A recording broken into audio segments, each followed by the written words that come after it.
Selamat datang kepada peserta tamu undangan dalam acara Caturan Catra dengan tema meningkatkan kualitas diri dalam membentuk profesionalitas profesi. Para hadirin dimohon untuk berada di Zoom meeting karena acara akan segera dimulai. Mohon perhatian, acara akan segera dimulai. Assalamualaikum warahmatullahi wabarakatuh. Selamat pagi dan salam sejahtera untuk kita semua. Yang kami hormati, Direktur UPI Kampus Cibiru Bapak Dr. Asep Heri Hernawan MPD. Yang kami hormati, Ketua Badan Eksekutif Mahasiswa UPI Kampus Cibiru Saudara Rizky Priutama.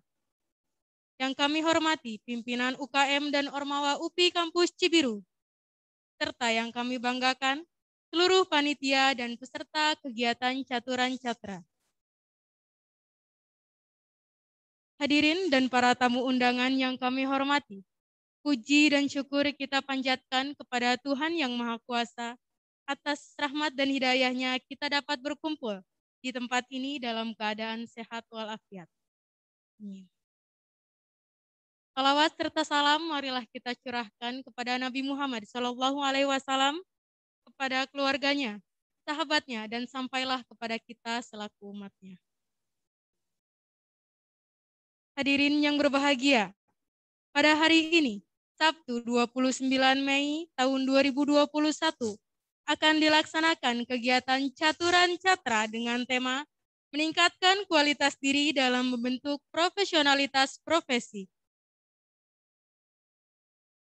Untuk mengawali acara ini, marilah kita membacakan basmalah bersama-sama. Bismillahirrahmanirrahim. Dimohon kepada para hadirin untuk berdiri sejenak. Menyanyikan lagu kebangsaan Indonesia Raya.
Untuk menambah kehormatan acara ini, marilah kita dengarkan lantunan ayat suci Al-Quran yang akan dibacakan oleh Saudari Siti Fadilatunisa dan sari tilawah oleh Saudari Anissa Fujiana.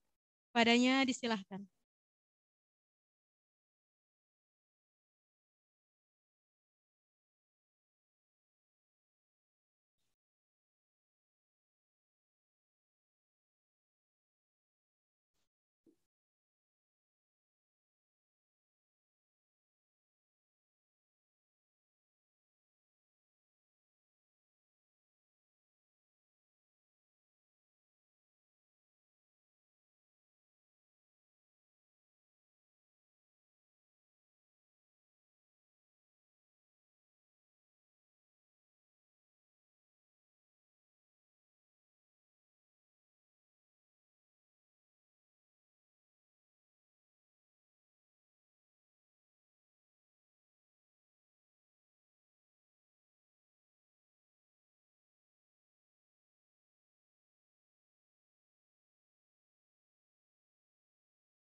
Wasyahadah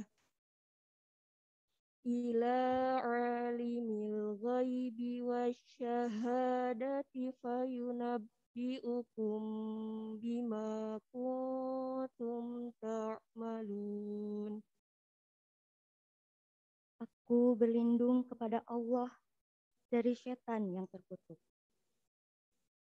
Dan katakanlah, bekerjalah kamu, maka Allah dan Rasul-Nya serta orang-orang mukmin akan melihat pekerjaanmu itu. Dan kamu akan dikembalikan kepada Allah yang mengetahui akan yang gaib dan yang nyata. Lalu diberitakannya kepada kamu apa yang telah kamu kerjakan. Maha benar Allah dengan segala firman-Nya. Wassalamualaikum warahmatullahi wabarakatuh. Terima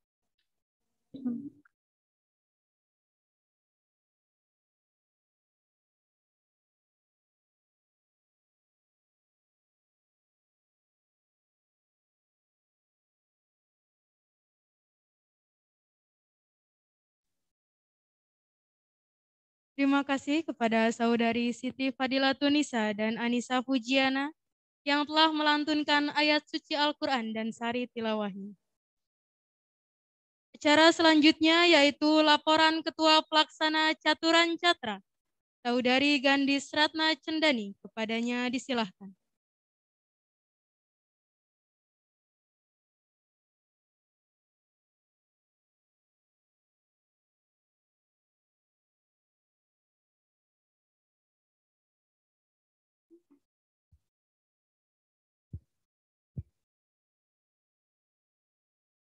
Bismillahirrahmanirrahim. Assalamualaikum warahmatullahi wabarakatuh. Selamat pagi Akang Teteh semuanya. Yang kami hormati Direktur UPI Kampus Cibiru, Bapak Dr. Haji Asep Heri Hernawan MPD yang berhalangan hadir. Yang kami hormati Wakil Direktur UPI Kampus Cibiru, Bapak Dr. Haji Dede Margo Irianto MPD yang berhalangan hadir. Yang kami hormati para pemateri Caturan Catra. Yang kami hormati Ketua Badan Eksekutif Mahasiswa UPI Kampus Cibiru, Saudara Rizky Priutama. Yang kami hormati pimpinan UKM Ormawa UPI Kampus Cibiru, serta yang kami banggakan seluruh panitia dan peserta Caturan Catra. Kegiatan Caturan Catra merupakan kegiatan diskusi bersama dengan alumni mahasiswa UPI Kampus Cibiru terkait pengalaman serta informasi yang dapat menjadi motivasi mahasiswa dari setiap alumni. Acara ini diisi dengan talk show atau tanya jawab seputar motivasi dan pengalaman alumni dalam keprofesian yang sasarannya untuk meningkatkan semangat mahasiswa. Acara ini dikemas dalam bentuk semi online. Sekian yang dapat saya sampaikan. Semangat sampai akhir. Terima kasih. Wassalamualaikum warahmatullahi wabarakatuh.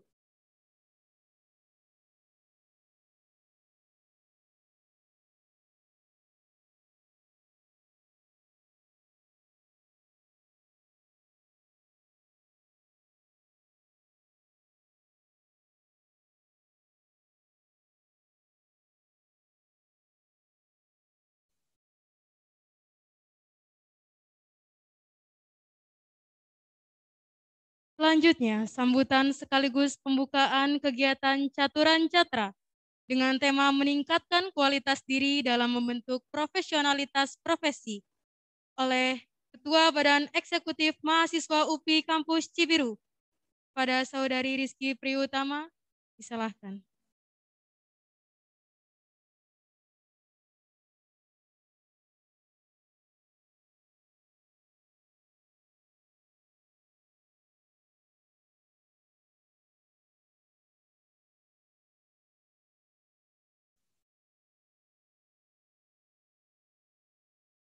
Bismillahirrahmanirrahim. Assalamualaikum warahmatullahi wabarakatuh. Selamat siang, salam sejahtera untuk kita semua. Om Swastiastu, Namo Buddhaya, salam, salam kebahagiaan. Hidup mahasiswa, hidup pendidikan Indonesia. Alhamdulillah hari ini Sabtu 29 Mei 2021 tengah berlangsung kegiatan Caturan Catra atau percakapan dan cerita bareng alumni di Kampus Cibiru. Dalam kegiatan ini, melalui Departemen Pendidikan, melalui Biro Profesi, diharapkan kegiatan ini bisa memberikan insight buat teman-teman semua, utamanya mahasiswa-mahasiswa UPI Kampus Cibiru dan juga para audiens semua dalam mempersiapkan program, dalam mempersiapkan pasca kuliah, mau dibawa kemana. Lain daripada itu, dengan adanya pemateri-pemateri diharapkan bisa memberikan insight buat kita semua, wawasan-wawasan apa yang harus kita lakukan ketika kita masuk dunia kerja. Maka daripada itu, dengan mengucapkan basmalah, mari kita buka kegiatan ini.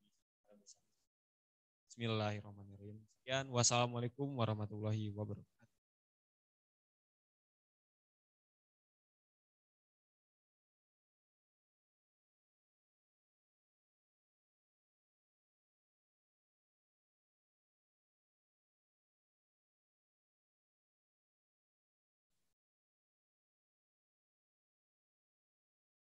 Terima kasih kepada Ketua Badan Eksekutif Mahasiswa UPI Kampus Cibiru, Saudara Rizky Priutama yang telah menyampaikan sambutannya sekaligus membuka acara kita pada hari ini. Demikianlah acara pembukaan kegiatan Caturan Catra dengan tema meningkatkan kualitas diri dalam membentuk profesionalitas profesi. Sebelum kita memasuki acara inti, izinkan saya membacakan tata tertib webinar Caturan Catra terlebih dahulu. Pertama, kepada seluruh peserta dimohon untuk menyalakan fitur video atau on kamera. Kedua, kepada seluruh peserta dimohon untuk mematikan fitur on mic pada saat acara berlangsung kecuali pada saat yang ditentukan. Yang ketiga, untuk sesi bertanya dimohon untuk menggunakan fitur raise hand ataupun on mic. Alhamdulillah acara pembukaan telah selesai. Perkenalkan sebelumnya Bapak, Ibu, Akang, Teteh semuanya.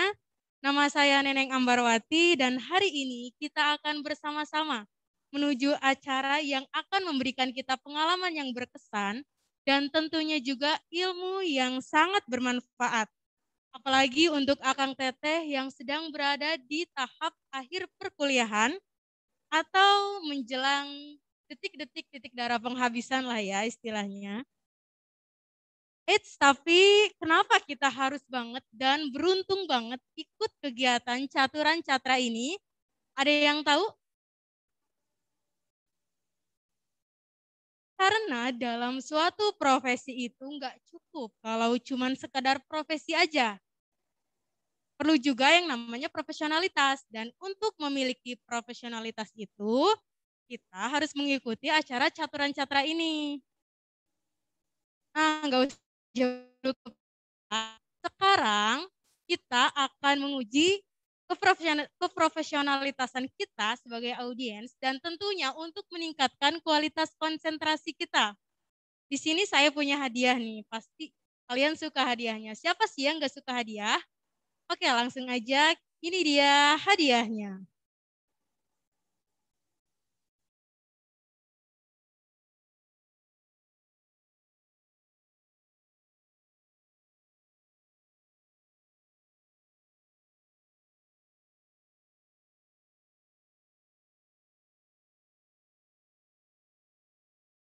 Pasti pada penasaran banget kan apa hadiahnya? Tadi ya, clue-nya adalah untuk meningkatkan keprofesionalitasan kita dalam mengikuti kegiatan webinar ini dan juga untuk meningkatkan kualitas konsentrasi kita. Kita tes konsentrasi yuk. Oke, next. Nih yang pertama nih, kategorinya gampang lah. Next. Nah, ini dia.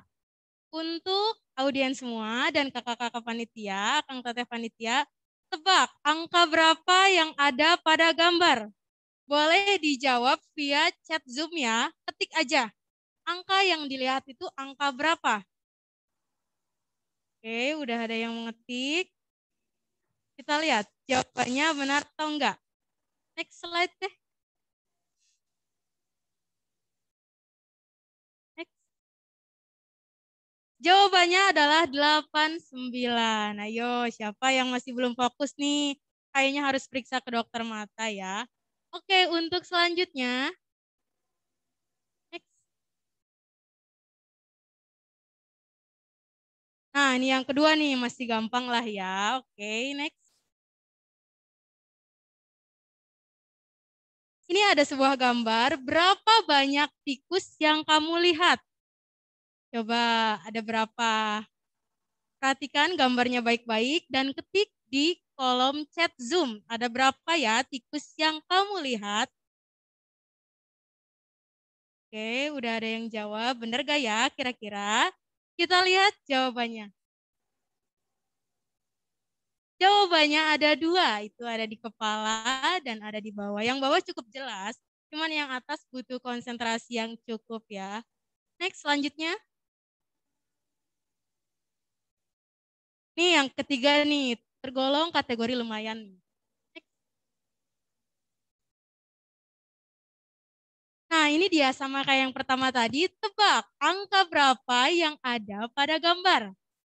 Coba perhatikan baik-baik ya, matanya harus fokus. Ayo ketik jawabannya di kolom chat Zoom.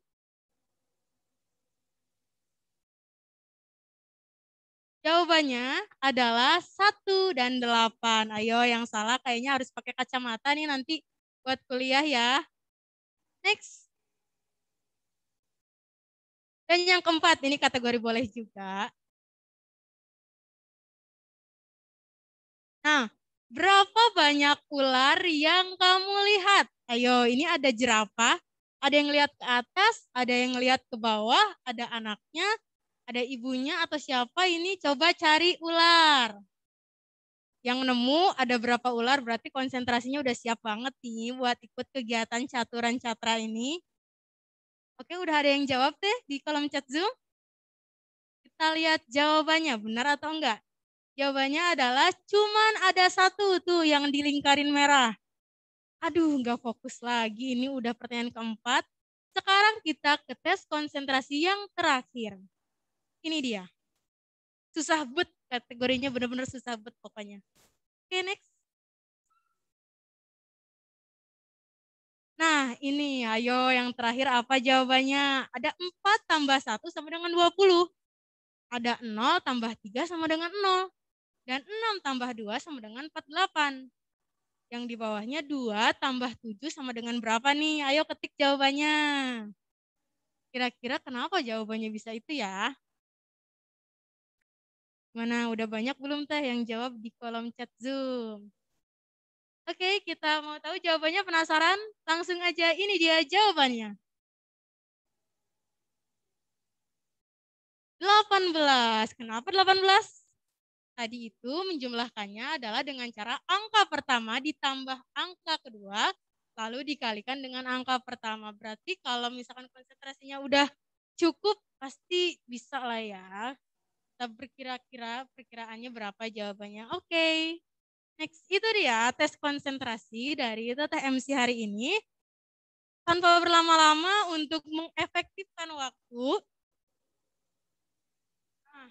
selanjutnya saya akan membacakan CV moderator. Kita pada hari ini akan menemani webinar Caturan Catra kali ini. Tempat tanggal lahir Indramayu 6 Juni tahun 2000. Alamat Desa Karangan Anyar, Kecamatan Kandang Haur, Kabupaten Indramayu. Alamat, ya tadi ya, agama Islam. Pendidikan SDN 1 Parayan Girang pada tahun 2006 sampai 2012. SMPN 1 Kandang Haur pada tahun 2012 sampai dengan 2015. SMAN 1 Kandang Haur pada tahun 2015 sampai 2018. Dan yang terakhir, Universitas Pendidikan Indonesia Kampus Cibiru pada tahun 2018 sampai dengan sekarang. Organisasinya yang pertama, Karya Tulis Ilmiah SMAN 1 Kandang Haur sebagai anggota pada tahun 2016 sampai 2017. Yang kedua, Rohis SMAN 1 Kandang Haur sebagai anggota pada tahun 2017 sampai 2018. Yang ketiga, Ida UPI Bandung sebagai anggota pada tahun 2012 sampai dengan sekarang. Yang keempat, BEM UPI Kampus Cibiru Kabinet Inspirator sebagai staf minat dan bakat pada tahun 2020. Dan yang terakhir, BEM UPI Kampus Cibiru Kabinet Seragam Cita sebagai Kabiro Inventaris pada tahun 2021 sekarang. Motto hidupnya harus diterapin nih buat anak muda zaman sekarang, yaitu perbanyak bersyukur, kurangi kufur. Baik, udah tahu moderatornya kita siapa hari ini? Kepada Teh Putri Wilda Hamidah kami persilahkan.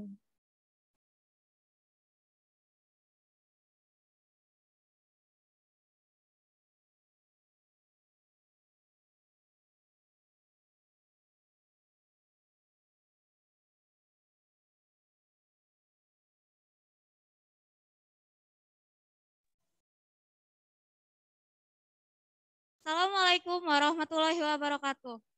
Selamat pagi ya Kang Teteh semua. Apa kabar nih hari ini? Nah, semoga Kang Teteh semua dalam keadaan sehat walafiat. Amin ya rabbal alamin. Nah, pada acara caturan catra kali ini, kita terdiri dari 2 kali sesi pematerian. Nah, langsung saja ya untuk mengefektifkan waktu, izinkan saya untuk membacakan CV pemateri yang pertama. 4 tanggal lahir, Garut, 19 Februari tahun 1969. Agama, Islam. Alamat asal, Garut Selatan. Alamat sekarang, Rum Gria Surya Indah, nomor 63 Garut. Nomor telepon bila perlu mangga untuk dicatat 085 222 039 999. Riwayat pendidikan, SDN Sukapura Pakenjang, Garut, tahun 1983. Garut, tahun 1986. SGON Tasikmalaya, tahun 1989. D2 PGSD UPI Kampus Cibiru, tahun 2001. S1 STKIP Garut, tahun 2005. S2 Unigal Ciamis, tahun 2008. Dengan pengalaman organisasi yang luar biasa sekali nih. Yang pertama yaitu Ketua Asosiasi Sekolah Inklusif Jabar tahun 2016 sampai sekarang. Yang kedua sebagai Wakil Ketua PGRI Kabupaten Garut tahun 2020 sampai sekarang. Yang ketiga MPC Pemuda Pancasila Kabupaten Garut tahun 2019 sampai sekarang. Dengan moto hidup yang Kang Teteh pasti harus mencontohnya ya. Moto hidupnya yaitu yang menang belum tentu mulia, yang kalah belum tentu hina. Langsung saja kita sambut Pak Ade Manadin.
Assalamualaikum Pak. Gimana nih Pak kabarnya hari ini? Alhamdulillah, baik. Alhamdulillah, semoga Akang Teteh semua dapat menyimak pematerian hari ini karena pemateri hari ini sangat hebat sekali. Dan jangan lupa untuk tetap semangat karena pemateri kita sudah hadir di tengah-tengah kita dan dari Garut juga ya Pak. Tuh jauh-jauh dari Bandung semua. Nah langsung aja Pak sekarang untuk menyampaikan materinya.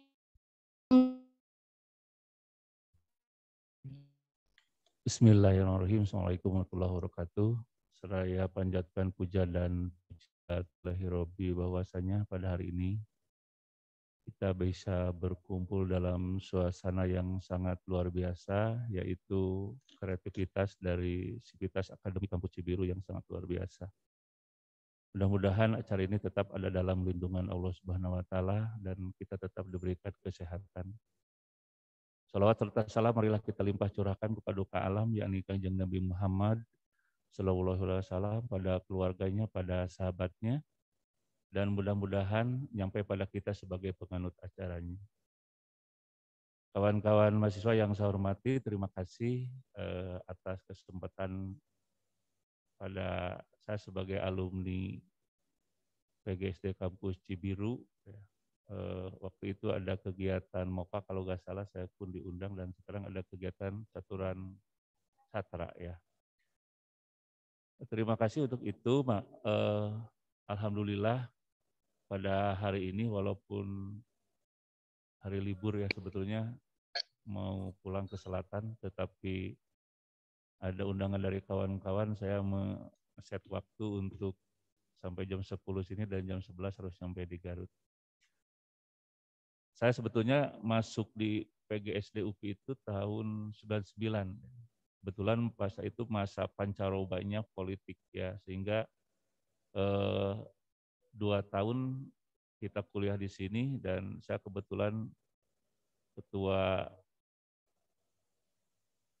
BEM juga waktu dulu dan jadi ketua PGSD se-Jawa Barat, forum PGSD se-Jawa Barat. Banyak pengalaman di kampus Cibiru ini. Ketika saya masuk dengan hampir 1.800 mahasiswa di sini, ya. Dan posisi tempatnya tidak begini. Kalau sekarang sudah sangat luar biasa. Kalau zaman saya becek, pokoknya nyamuk dan sangat penuh perjuangan kalau di sini. Bagi kawan-kawan yang lain, kalaulah kita bicara potensi, profesi, dan profesional ya, itu berasal dari diri kita sendiri, dari diri kita sendiri. Sebetulnya saya kuliah cuma 2 tahun, tetapi di Cibiru, tapi melekat waktu itu pergeseran dari IKIP ke UPI. Jadi saya itu separuh IKIP, separuh UPI, tetapi tidak jadi manusia separuh gitu ya, tapi lengkap di situ. Maka di Cibiru ini menorehkan beberapa hal yang sangat luar biasa pada waktu itu, sehingga kepemimpinan itu digodok di sini di Cibiru. Karena saya selain jadi koordinator BEM se-Jawa Barat juga menjadi waktu tahun 2001 sudah menjadi koordinator guru sukarelawan seluruh Indonesia. Jadi koordinatornya dari Cibiru juga gitu ya. Makanya bagi kawan-kawan tempat,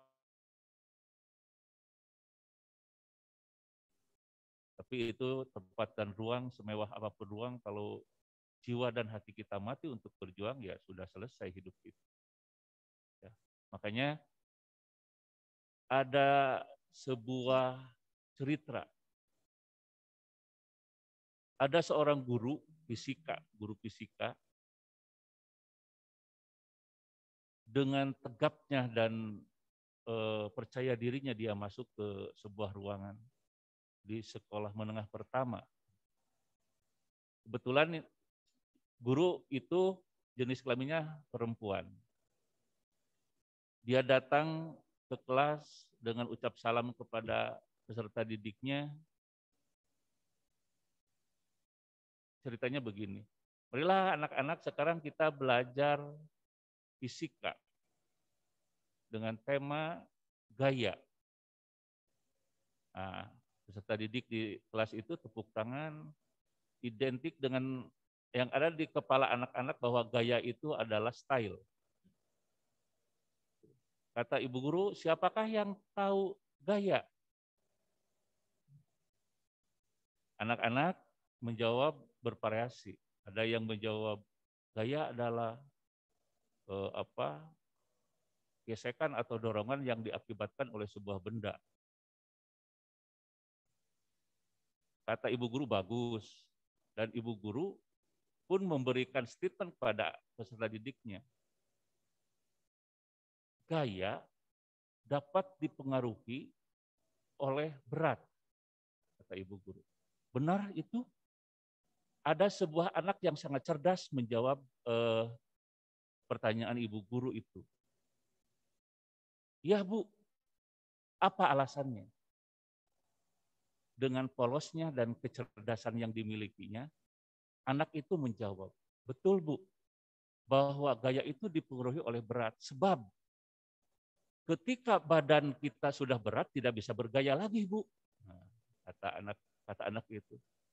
Guru itu tersinggung bahwa badannya sudah berat gitu ya, sehingga tidak bisa bergaya. Nah itu adalah kolaborasi cantik antara guru dan anak dan peserta didik. Bahwa profesional itu harus didukung dengan profesi, betul. Profesi itu harus profesional. Tidak mungkin profesi tidak profesional, gitu ya.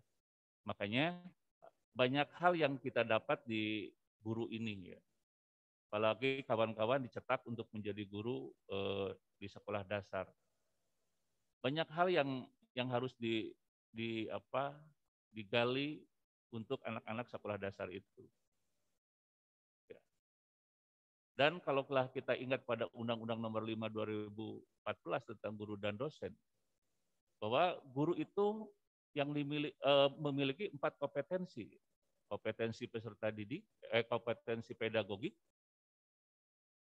kompetensi kepribadian, kompetensi sosial, dan kompetensi profesional. Dari keempat kompetensi itu, satu hal kan yang harus diketahui oleh guru itu, yaitu kompetensi. Dari 4 kompetensi itu, yang di nomor 1 kan adalah kompetensi pedagogi. Dari beberapa indikator kompetensi pedagogi, ada satu hal yang harus diutamakan oleh seorang guru, yaitu indikatornya, guru harus memahami karakteristik peserta didik. Jangan dulu kita memberikan materi, jangan dulu kita mengajar, kalau kita belum tahu karakteristik peserta didik. Sebab guru itu mengajar, bukan menyatukan pemikiran anak yang heterogen menjadi satu, tidak. Tapi mewadahi anak yang beragam itu menjadi, ataupun mewadahi kompetensi anak yang beragam itu dikembangkan dengan kompetensinya sendiri, dengan kemampuan anaknya sendiri. Kita sebagai guru tidak bisa menyamaratakan kemampuan anak, tapi justru mewadahi keberagaman kemampuan anak itu sendiri, sehingga kemampuan itu akan berkembang dan tumbuh dengan sendirinya. Itu dari sisi kompetensi pedagogi. Dari kompetensi pedagogi itu, paham dulu bagaimana atau dari mana asalnya anak itu ketika kita akan mengajar. Status sosialnya seperti apa, orang tuanya seperti apa. Setelah tahu semuanya, baru kita mengambil tindakan bagaimana atau cara apa, metode apa yang akan diterapkan ketika kita sudah memahami karakteristik peserta didik. Baru mencari obatnya untuk mengajarnya. Sehingga kita pun harus paham terhadap karakteristik atau posisi dari anak itu sendiri, dari sisi kesehatannya. Ketika anak mempunyai baik slow vision maupun slow learner, anak tidak bisa mendengar dan jauh, dengan jarak jauh, dan anak tidak bisa melihat dengan jarak jauh, itu pun harus diperhatikan. Makanya guru harus mengetes dari sisi itu, panca indera itu. Jangan dipaksakan ketika anak tidak bisa melihat jauh, disimpan duduknya di belakang. Tetapi seorang guru yang hebat, paham terhadap anak itu, maka guru yang sudah memahami karakteristik anak itu akan menempatkan peserta didik yang mempunyai kelemahan dalam melihat dengan jarak jauh, dikedepankan duduknya. Itu salah satunya. Ketika anak tidak bisa mendengar, telinga di sebelah kiri, maka duduknya di mana ditempatkannya. Jadi harus paham dulu. Sehingga kenapa dari Undang-Undang nomor 14 itu kompetensi profesional diakhirkan. Sehingga guru itu dengan kecerdasannya, dengan bekal kecerdasannya akan bisa menanggulangi kesulitan anak dalam belajar. Guru itu bukan hanya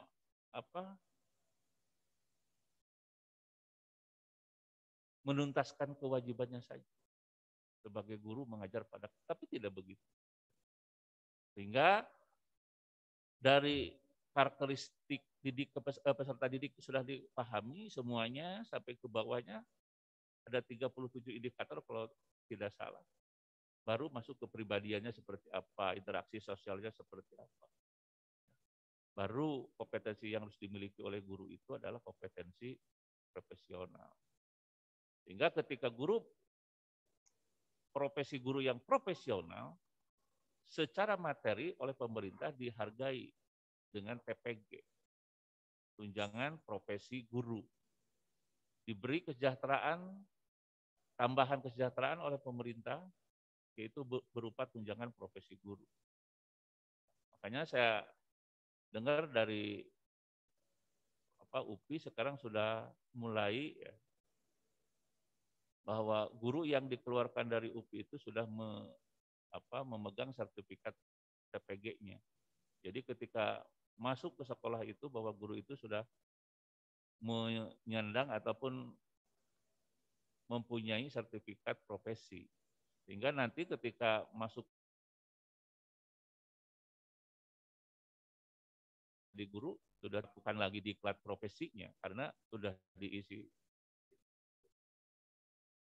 Setelah itu, potensi bagi kawan-kawan perubahan nomor baik dari pusat ke daerah pun harus disikapi dengan bijaksana. Sebab sekarang guru bergeser. Ada 2 jenis ASN, yaitu PNS dan P3K. Hingga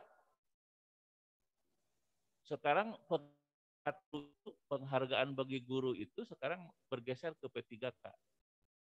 Dengan konsekuensi semuanya sama, karirnya didukung, disamakan dengan PNS. Hanya satu, yaitu pensiunnya yang harus mengurus sendiri. Makanya saya jadi guru tidak terlalu lama sebetulnya. Waktu diangkat 2002 jadi guru, saya terlalu tua untuk jadi guru waktu itu. 32 tahun, 7 tahun jadi guru, setelah itu 3C langsung tes kepala sekolah. Saya mengikuti rangkaian tes kepala sekolah. Mengikuti 2009 saya sudah jadi kepala sekolah. 22 bulan dari kepala sekolah jadi pengawas sekolah. 23 bulan dari pengawas sekolah pindah ke struktural menjadi kepala UPTD. Jauh di Garut Selatan. Kalau dari Garut kota itu sekitar 86 kilo. Jadi UPTD 29 bulan, setelah itu 29 bulan pindah ke Dinas Pendidikan Kabupaten Garut tahun 2014, jadi kasih kurikulum, 2 tahun jadi kasih kurikulum ke Kepala Bidang Sekolah Dasar, itu pun 2 tahun, dan 2020 bulan Agustus saya dipercaya oleh pimpinan menjadi Sekretaris Dinas Pendidikan Kabupaten Garut. Itu bukan perjuangan yang mudah, tapi saya hanya membuktikan jati diri saya, bahwa saya sekolah di UPI waktu dulu tidak mau dan tidak akan, dan menunjukkan bahwa mahasiswa UPI itu pasti segalanya, pasti segalanya. Dan saya membuktikannya dengan itikat yang baik dan mampu untuk itu. Sebab dulu di kampus Cibiru semuanya tahu saya. Sebab tukang demo itu pasti ada yang Manadin. Ya. Semua dosen awalnya melihat saya hanya sebelah mata. Baru saya keluar matanya melihatnya kedua-duanya. Karena itu, karena saya punya potensi itu, dan waktu itu memang ada pergeseran suhu politis ya. Kalau tidak diperjuangkan oleh kita, mau siapa lagi? Gedung Sate selalu penuh oleh mahasiswa dari Cibiru. Itu. Ya. Tapi dengan tidak ya mengabaikan perkuliahan, tetap sepakat beres dari perkuliahan, apa yang kita harapkan langsung saya ke Gedung Sate dengan senior-senior yang ada di sana. Sekarang seperti Pak Dr. Cepi ya, yang dulu Ketua BEM Fakultas Ilmu Pendidikan, dan waktu itu dekannya Pak Profesor Dr. Ishak ya, almarhum.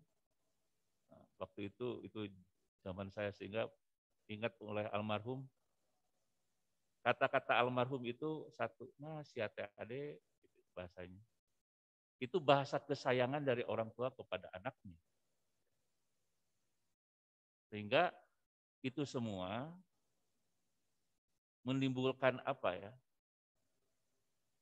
Ada giroh ya, ada semangat yang terbakar di benak saya bahwa 1.800 mahasiswa lulusan UPI yang tersebar di 6 UPP waktu itu harus jadi PNS. Makanya berjuang perubahan PP 111 ke PP 96 waktu itu tahun 2002, zaman presidennya Gus Dur ke Ibu Mega, saya bisa menembus kaca di istana itu, sehingga keluarlah PP waktu itu yang mengisyaratkan bahwa calon guru itu bisa lebih dari 35 tahun sampai 46 tahun, dengan catatan bahwa calon guru itu sudah mengabdikan diri minimal 5 tahun di sekolah itu. Disambut riang gembira oleh semua kawan-kawan dari Medan, dari Solo, dari Malang waktu itu kumpul di istana, sangat luar biasa. Sangat luar biasa perjuangan kita. Itu tidak mudah sekali. Kalau sekarang kawan-kawan tidak diinikan dengan itu. Kalau kami waktu dulu zaman perkuliahan ya sangat luar biasa perjuangan itu. Perjuangan itu. Sehingga saya titip pada kawan-kawan di zaman era globalisasi itu dan digitalisasi ini, manfaatkan itu semua untuk mengasah kemampuan kita dan beradaptasi nanti di daerah-daerahnya masing-masing. Saya yakin ya, bahwa di kampus ini tidak orang kota Bandung saja, orang Kabupaten Bandung saja, Bandung Barat saja, tapi tersebar ya. Hampir biasanya kalau Cibiru itu dari Majalengka, dari Cirebon ada yang ke sini ya, dari Garut, Kota Bandung, Cimahi dan seterusnya, yang ke Bumi Siliwangi kayaknya sedikit. Dan biasanya yang terbesar itu suka di Cibiru kalau zaman dulu. Makanya Cibiru sangat luar biasa, sangat luar biasa. Saya membuktikan diri saja ya. Kawan-kawan senior saya yang ada di Garut, kalau yang reuni UPI ya, suka berkumpul. Ini sudah jadi kepala sekolah, ini sudah jadi guru, teladan dan seterusnya. Banyak kawan-kawan kita, senior-senior kita yang sangat luar biasa, yang sangat luar biasa. Yang ada di Ciamis pun di Pangandaran sudah, nanti jangan cuman saya yang dikenal. Di Pemda Pangandaran, Ciamis juga Tasik banyak alumni kita yang luar biasa, yang sudah memahami karakteristik yang di daerahnya masing-masing sehingga berhasil. Tetapi itu semua ya, keberhasilan itu semua tidak lepas dari perjuangan kita. Makanya siapapun atau apapun dalam kehidupan ini tidak perlu ada yang sakit di antara kita. Sehingga di moto hidup saya itu begitu. Walaupun bagaimana di percaturan ini yang menang itu belum tentu mulia dalam berbagai hal. Dan yang kalah itu belum tentu hina. Gitu. Ya. Makanya, dan seseorang itu, setiap orang itu, setiap individu itu, bukan tidak sukses. Setiap orang itu yang ada di dunia ini, bukan tidak sukses orang itu, karena berhenti. Karena orang itu berhenti untuk berkarya. Sebab orang yang sukses itu tidak berhenti berkarya. Makanya nanti kawan-kawan, kalau mau ke Garut, atau ada mahasiswa Garut yang sudah lulus, kalau zaman saya tiap-tiap kabupaten ada koordinatornya waktu dulu. Koordinator PGSD asal Garut. Gitu. Kalau zaman saya dulu ada bantuan dari Pemda Garut, 1 tahunnya itu 500 juta. Ya. Jadi ketika kuliah di Cibiru itu, SPP-nya terbantu juga oleh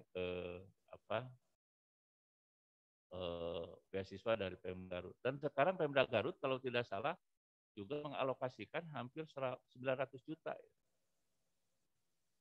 900 juta.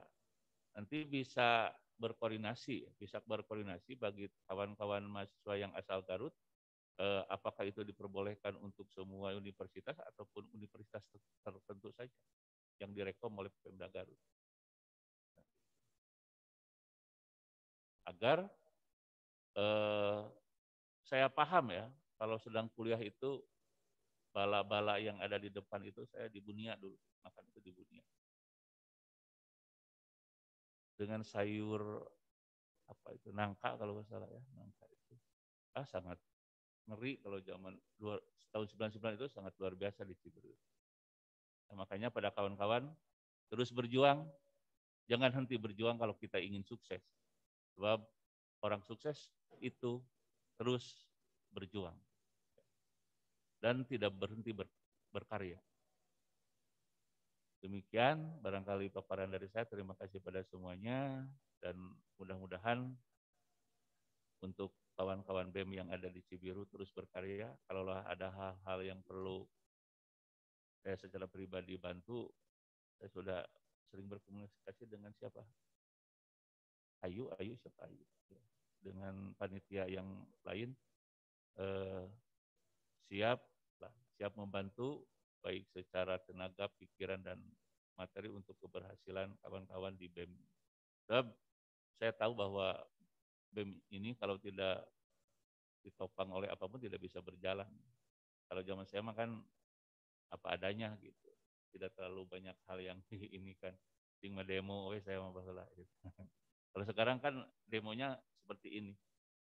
Caturan Cakra ini adalah bentuk demo positif untuk peningkatan kompetensi kita, sehingga kelak ketika keluar dari PGSD kampus Cibiru ini, kita sudah beradaptasi dengan lingkungan karena sudah biasa melakukan seperti ini.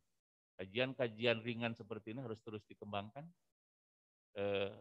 agar kita tetap terjaga, kompetensi kita tetap terjaga, kemampuan kita tetap terjaga, kekurangan kita tetap tertutupi. Sebab tidak ada manusia yang sempurna. Kalau manusia menganggap sempurna, maka orang lain akan dianggap remeh oleh kita. Jadi kita jangan menganggap paling sempurna, sebab kalau kita menganggap paling sempurna, orang lain akan dianggap tidak ada apa-apanya. Anggaplah orang lain yang paling sempurna dan kita akan meniru orang lain yang terbaik. Sebab di dunia ini tidak ada yang terbaik. Baik semua dan terbaik itu ada ketika kita ingin berbuat baik. Mulai dari hal-hal kecil untuk berbuat baik itu tidak perlu sekaligus tapi berproses. Sebab manusia yang bagus itu manusia yang berproses. Ya. Manusia yang berproses. Makanya Cibiru tetap maju dan bersemangat. Songsong masa depan, jaga alma mater kita. Jaga alma mater kita. Oh iya. Begitu, terima kasih. Billahi sabil haq. Assalamualaikum warahmatullahi wabarakatuh. Waalaikumsalam warahmatullahi wabarakatuh. Alhamdulillah pematerian ke-1 telah selesai. Nah, buat Akang Teteh yang ingin bertanya, mangga untuk raise hand terlebih dahulu, kemudian bisa on mic dan sebutkan pertanyaannya ya. Untuk sesi kali ini akan dibuka sesi 2 pertanyaan saja. Mangga untuk Akang Teteh yang ingin bertanya kepada Pak Ade ini, karena beliau sungguh luar biasa sekali ya tadi berdasarkan dengan pengalaman-pengalaman hidupnya.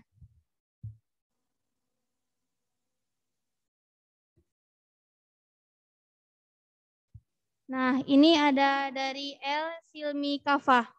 Mangga untuk sebutkan pertanyaannya. Ya, terima kasih sebelumnya. Mohon maaf tidak mengaktifkan fitur kamera. Izin bertanya, Pak. Menurut Bapak untuk profesional guru itu ke depannya, sejak ini mahasiswa lebih baik sudah terjun dulu ke lapangan, misalnya mencari pekerjaan sampingan seperti les privat gitu, Pak.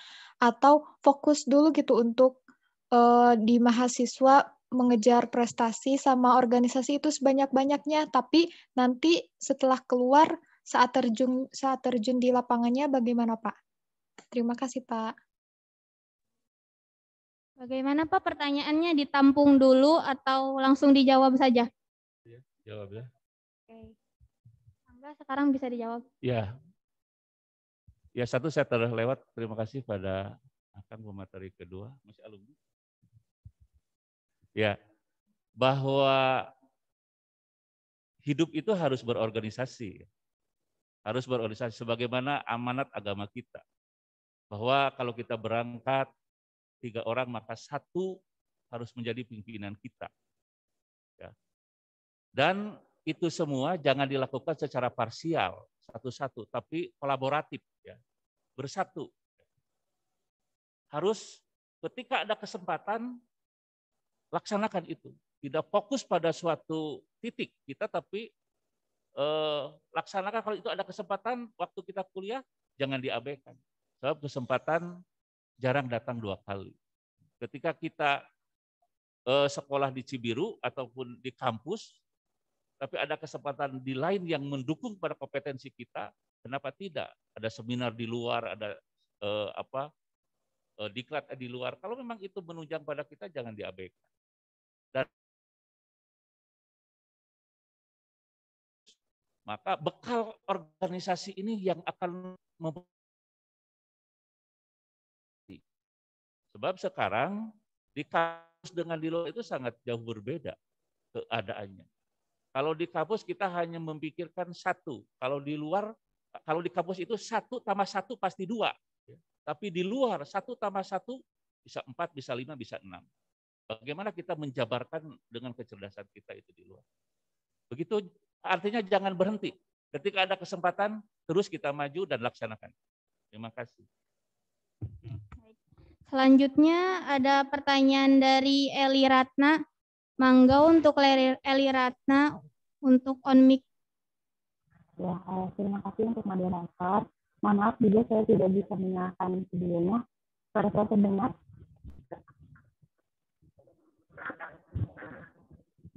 Suaranya teh kurang keras. Oke, suaranya sekarang terdengar? Iya, terdengar. Ya, izin bertanya Pak, mohon maaf.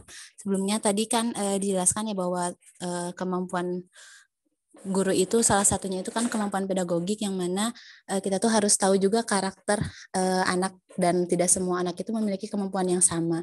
Kebetulan saya baru lulus dari UPI Cibiru dan sudah mengajar, dan pengalaman saya ketika mengajar itu ketika kita sudah tahu karakter anak masing-masing, ada yang kemampuannya itu di menulis, menggambar, dan yang jadi atau misalnya audio, dan yang jadi permasalahan itu kadang bagi saya itu yang terbentur antara ketika kita sudah tahu kemampuan anak sampai mana, tapi kita juga harus menyesuaikan dengan administrasi dari sekolah. Misalnya yang harus kecapai itu materinya itu harus sampai sini, kemampuan yang harus dicapai itu harus seperti ini.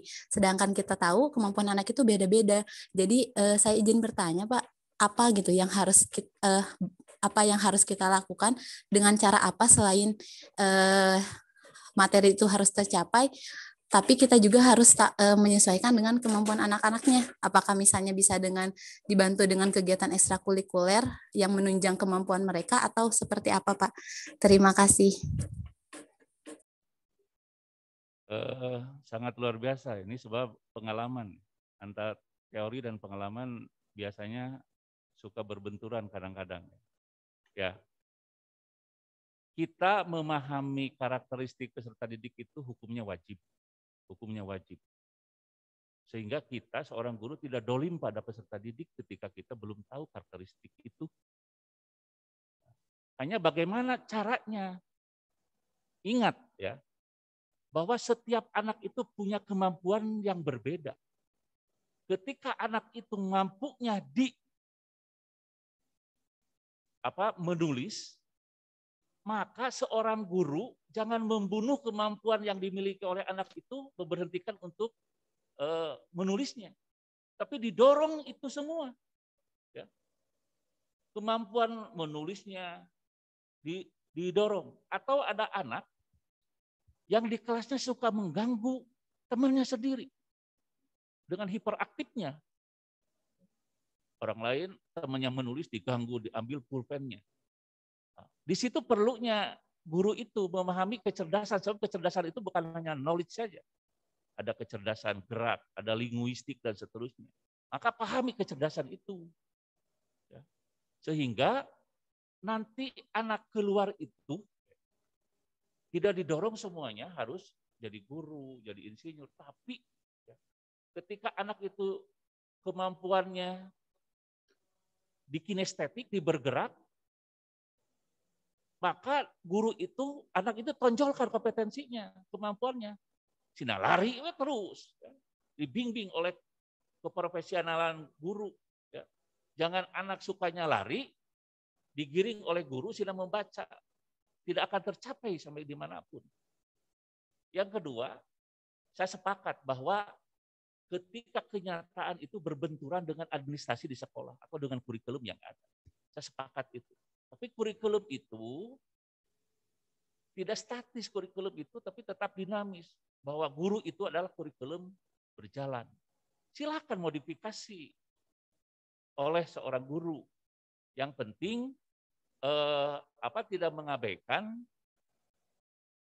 ketika anak itu keluar dari sekolah itu tetap semua kompetensi itu harus dimiliki oleh anak. Tetapi maksud memahami karakteristik di sini agar kemampuan anak yang sangat luar biasa itu tidak terbunuh karena keegoan seorang guru. Jadi memahami karakteristik itu wajib, dan guru wajib menjunjung tinggi itu. Wajib membimbing itu. Dan guru tidak boleh ketika anak ada 40 bahwa di coupling bahwa anak itu yang 40 itu harus begitu, tidak. Tapi dengan media, dengan metode yang dimiliki oleh guru, kecerdasan guru yang paham dengan itu, bagaimana mewadahi semua kecerdasan itu. Dengan caranya masing-masing. Dengan cara guru masing-masing. Ya, dengan cara guru masing-masing. Begitu. Alhamdulillah untuk sesi tanya jawab saya sudahkan saja. Terima kasih kepada Pak Ade karena sudah memaparkan materi dan sudah menjawab pertanyaan dari Akang Teteh semua. Selanjutnya yaitu ada sedikit pemberian bingkisan dari pihak panitia, Pak. Ya. Dan saya mau memberikan 2 bingkisan untuk 2 orang penanya tadi. Saya titipkan di panitia.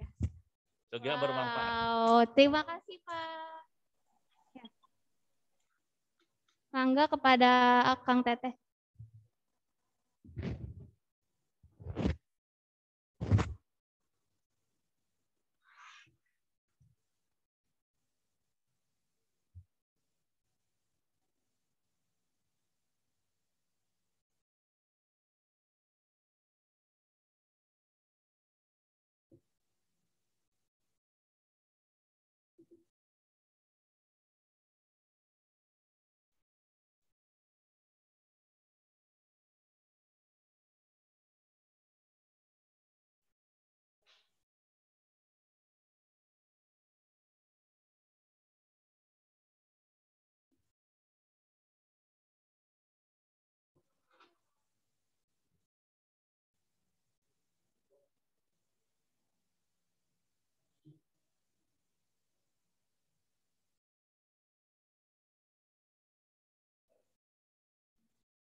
Wah, Kang Teteh, tadi pemateri 1 sangat luar biasa sekali.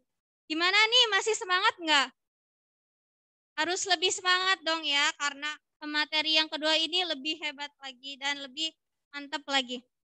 Langsung saja izinkan saya untuk membacakan CV pemateri yang kedua. 4 tanggal lahir.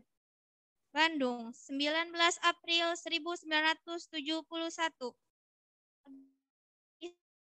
Alamat asal, Bandung. Alamat sekarang, Bandung.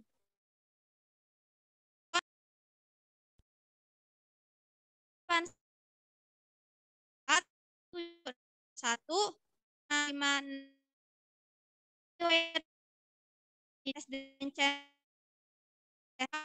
August 1984, SMPN 6 Bandung, 1980, Bandung, 1990, Politeknik ITB Bandung, tahun 1902,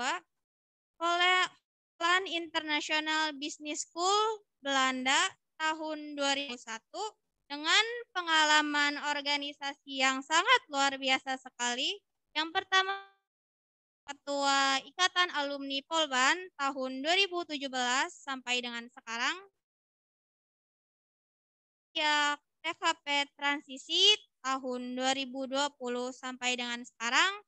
Yang ketiga, Ketua Iluni PEP Karawang tahun 2015 sampai dengan sekarang. Dengan moto hidup Khairun nas an-nafsun linas, sebaik-baiknya manusia adalah yang paling bermanfaat bagi manusia lain. Dan rahmatan lil alamin, rahmat bagi seluruh alam semesta. Langsung saja kita sambut pemateri yang kedua, Pak Agus Mulyawan.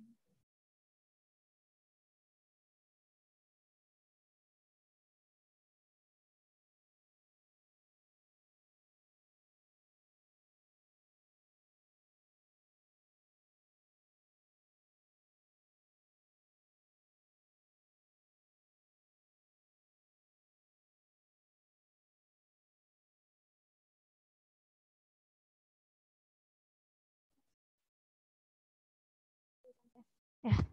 Selamat siang Pak Agus. Ya. Gimana nih Pak? Apa sih namanya? Perjalanan dari rumah ke kampusnya? Not bad. Wah. Mangga langsung saja untuk Pak Agus untuk menyampaikan materi kali ini. Pasti Akang Teteh udah tidak sabar nih Pak untuk menyimak pemateri kali ini. Oke. Langsung aja. PowerPoint-nya belum. Assalamualaikum warahmatullahi wabarakatuh. Waalaikumsalam. Alhamdulillah. Wassalatu wassalamu ala asrafil anbiya wal mursalin. Sayyidina Muhammad wa ala alihi wa sahbihi ajma'in. Asyhadu an la ilaha illallah wa asyhadu anna Muhammadar Rasulullah. Allah insya Allah suka pertemuan pagi ini di mana orang mungkin ada yang sakit, ya, yang berhalangan datang dan lain-lain. Kita diberkahi untuk mendapatkan ilmu yang luar biasa. Insya Allah 1 jam ke depan kita akan membentuk sebuah karakter yang luar biasa melalui diskusi kali ini. Saya Agus Mulyawan. Hari-hari saya kerja di Jakarta. Saya tadi diterangkan oleh Teh Putri. Dulu saya kuliah di Politeknik ITB, Teknik Kimia. Saya neruskan ke Belanda, Business Administration di Amsterdam. Habis itu saya bekerja di multinational company. Sekarang kebanyakan berhubungan dengan perusahaan Jerman. Ya. So, ini juga di Jerman. Bukan saya ingin menunjukkan ya, bukan. Tapi mudah-mudahan jadi motivasi. Ya. So, kita sama. Awal kita sama dari keluarga biasa-biasa, dari keluarga yang sederhana, tapi punya visi dan punya passion yang insya Allah luar biasa. Ini dulu saya 2015 berada di sini, ini di Jerman, di Bielefeld. Ya. Karena yang diminta adalah strategi dan upaya meningkatkan kualitas diri dalam membentuk profesionalitas, maka saya pilih tuh foto-fotonya Teh Ganis, minta itu ya kemarin Teh Ganis. Minta judul ini ya. Saya bingung karena saya bukan dari pendidikan ya kan. Saya dari dunia profesional. Jadi ya udah kita pilihkan foto yang kira-kira ada yang menunjuknya gitu. Itu namanya Hermante Statute ya. Dia menunjukkan Jerman has to be like this, not only for Central for us at the time ya. Jadi waktu itu Jerman kalah ketika dia menjadi poros, kalau di sini sebut paksi poros ya, paksi sentral ya, sentral paksi sentral. Dulu jatuhnya Jerman itu waktu gabung juga sama kerajaan Imperium Utsmani atau Ottoman ya. Ya mungkin teman-teman semua tahu. Kenapa ini digambarkan seperti ini? Karena kita mau bicara strategi dan upaya meningkatkan kualitas diri dalam membentuk profesional. Next. Nah ini agendanya seperti ini. Ada esensi dari profesionalitas. Yang kedua, geopolitik China versus Amerika. Yang ketiga, membentuk profesionalitas yang berkarakter. Ini yang paling penting ya. Yang terakhir diskusi. Oke, next. Esensi dari KBBI, karena saya diwanti-wanti kalau untuk di kampus itu harus lebih ilmiah. Saya biasa seminar itu ngobrol diskusi dengan istilahnya ya, dengan para pebisnis dari mancanegara anu, tidak perlu menerangkan KBBI kayak gitu-gitu ya. Kalau di kampus kita dipaksa untuk ilmiah sedikit ya. Jadi menurut KBBI esensi itu adalah hakikat atau inti atau hal yang pokok ya. Dan di tahun 1225 hidupnya beliau, Pak Thomas Aquinas ini dari Italia, esensi adalah apanya sesuatu yang terlepas dari persoalan apakah sesuatu ada atau tidak, itu adalah esensi. Jadi nilai atau inti, core ya. Selanjutnya profesionalitas di KBBI disebutkan perihal profesi, keprofesian, kemampuan untuk bertindak secara profesional, itu disebut profesionalitas ya. Silahkan gabungkan esensi dari profesionalitas oleh teman-teman semua. Next. Ini yang lebih menarik. Boleh saya berdiri ya? Karena ini menerangkan yang energik. Oke. Ada lagi. Sorry. Jadi teman-teman sekalian, kita merasakan semua geopolitik dunia mengatakan bahwa ada dua kekuatan besar di dunia ini yang sedang saling mempengaruhi, ya, yaitu China versus Amerika. Oke, kita mau lihat dari sisi era industrial dan sisi era imperial. Apa industrial? Nanti kita mulainya di zaman revolusi Prancis waktu itu, revolusi industri, dan imperial mulainya dari mana? Dari zaman Romawi. Ya, next.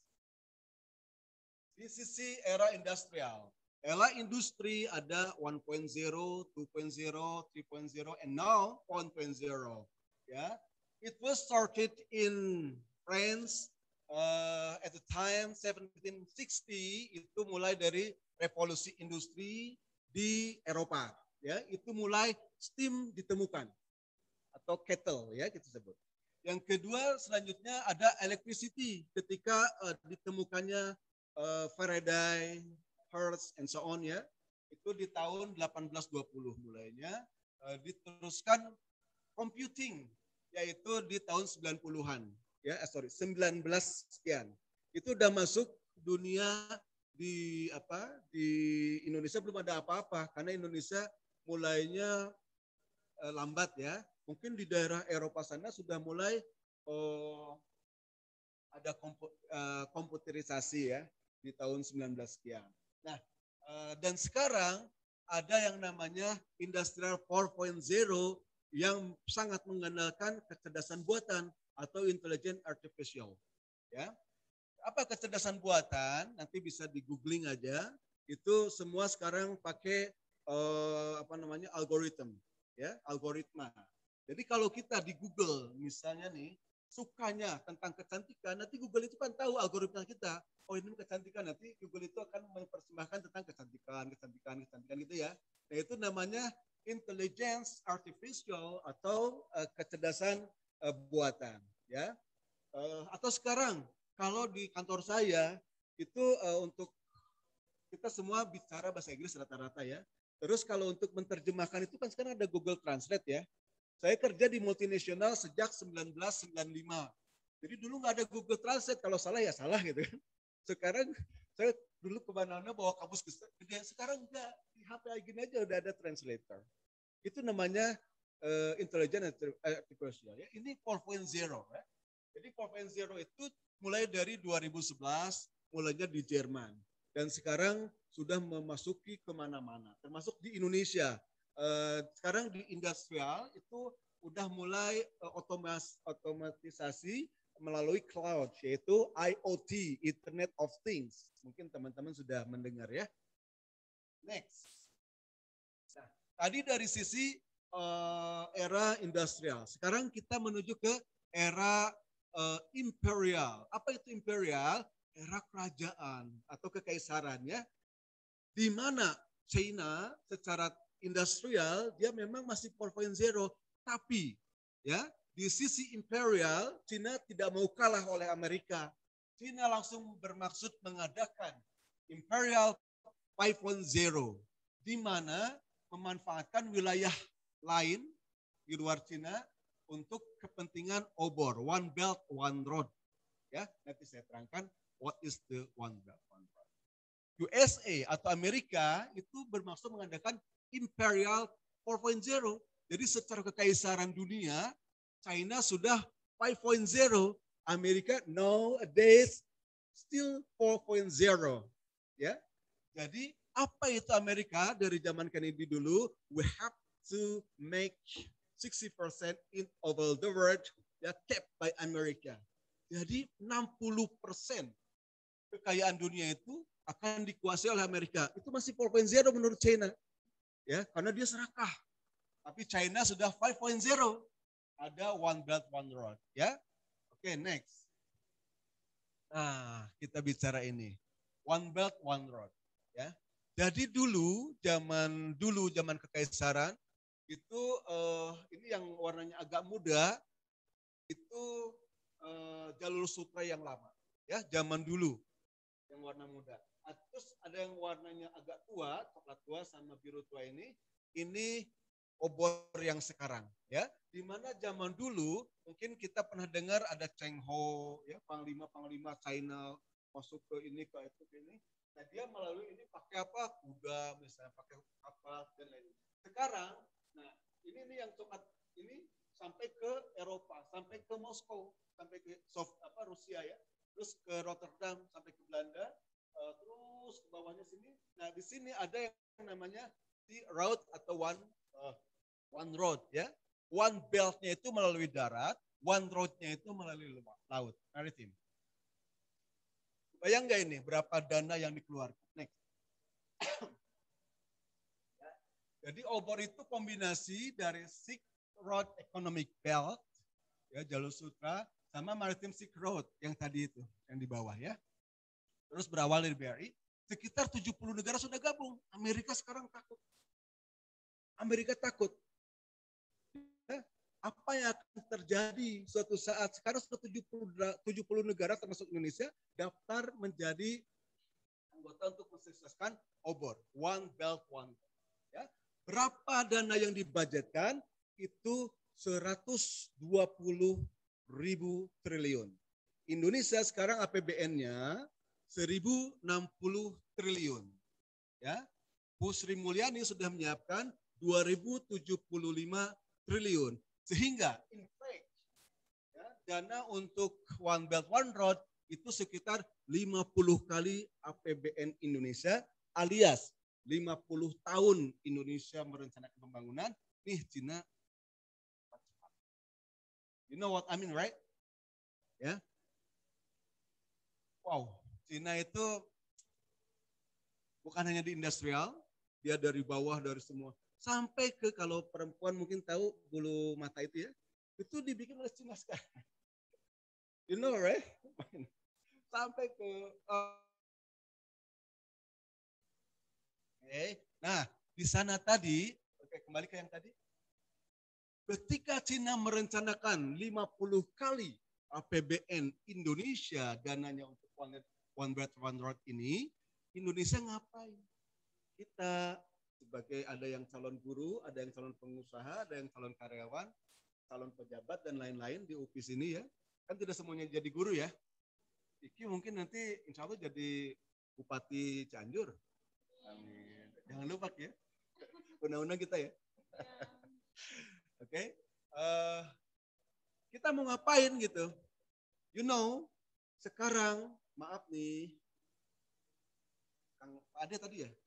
Pak Ade dari distrik, beliau tahu bagaimana kualitas guru-guru yang ada sekarang.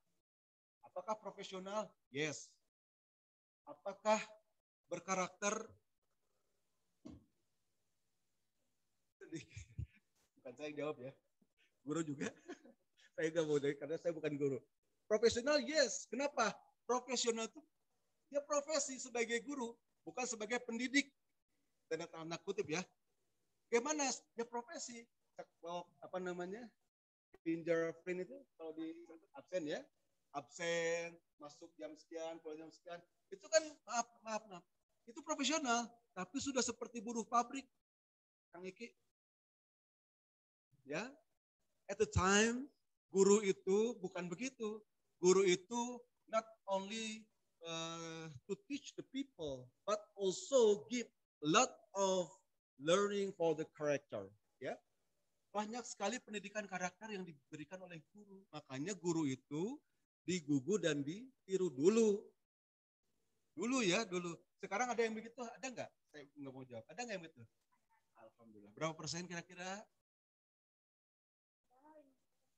Wow, it's amazing. Ya kalau 50% Indonesia akan keren. Insya Allah tercapai. Mudah-mudahan ya. Amin. Ini 50%. Kang Iki, yang setahu Kang Iki nih, berapa persen kira-kira guru yang digugu dan ditiru? 40 ya, lebih rendah lagi. Teh Gandis, karena saya mau tahu namanya cuma 3 ini. Yang lainnya juga bisa ini ya. Teh Gandis berapa persen?